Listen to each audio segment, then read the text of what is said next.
So walang duda nga po na ang naging panalo ni Janriel Casimero kontra kay Luis Nery via 4th round knockout ay napakalaki talaga dahil hindi lang ito sa Pilipinas mainit na pinag-uusapan at bagko sa buong boxing world talaga. Lahat ng mga international boxing media outlets ay ginagawan ito ng mga artikulo at maging ang daring magazine na pagmamayari na ngayon ni Turki Al-Ashik ay napansin din ito. At sa sobrang pag-trending nga po ng naging panalo ni Casimero kay Luis Nery, gawa ng 6 na beses niya itong pinabagsak sa loob lamang ng 4 na rounds. Kaya naman maging ang BoxRec.com ay nakikita ang importansya at impact ng tagumpay na ito para sa karera ni Casimero.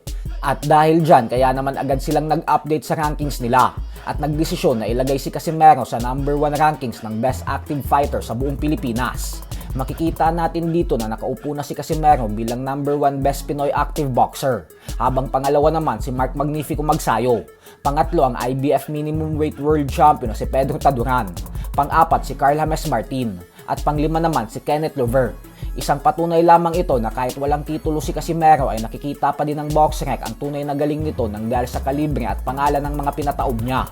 At hindi lang yan mga idol, dahil sa latest update ng BoxRec sa Super Bantamweight ranking sa buong mundo, ay makikita natin na bigla din umangat sa pangatlong pwesto si Casimero, sa likod lamang ng dalawang Japanese superstars at kapwa multi-division world champions na sina Junto Nakatani at Naoya Inoue. Ibig sabihin po nito ay nakikita ng BoxRec na magkasing level na lang sina Casimero, Nakatani at Inoue. Ganun pa man ay alam naman natin ang ranking sa BoxRec ay walang bilang sa kampyonato at madalas bragging rights lamang ito. Pero ang mahalaga dito ay napapansin na ulit ang tibay at lakas ng angas ng Pinas.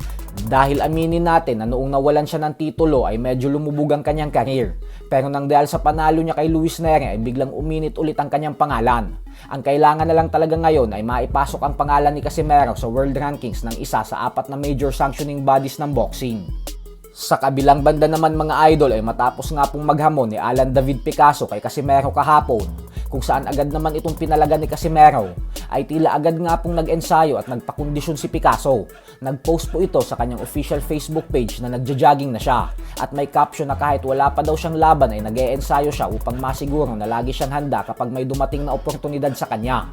Kaya naman posibleng patama ito kay Cuadro Alas.